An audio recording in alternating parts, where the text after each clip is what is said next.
ಚೆನ್ನಾಗಿ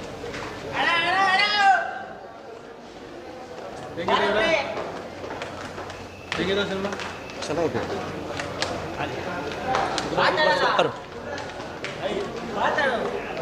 super movie. ಚೆನ್ನಾಗಿದೆ. ಕೇಳಿ ನಂಬರ್ 1 ಅಣ್ಣ ಧ್ರುವಣ ಸೈಕಾಗಿತ್ತು. ಸೂಪರ್ ಆಯ್ತು. ಹೇಗಿದೆ ಆಕ್ಷನ್ ಹೇಗಿದೆ? ಸೂಪರ್ ಆಗಿದೆ. ಹೇಗಿದೆಪ್ಪ ಸಿನಿಮಾ? ಸಕಲಾಯ್ತು.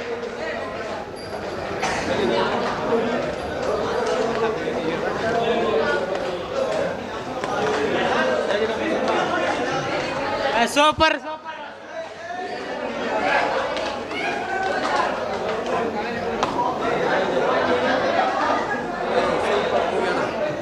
ಅಣ್ಣ ಸೂಪರ್ ಫಿಲಮ್. ಸೂಪರ್ ನಿತಿನ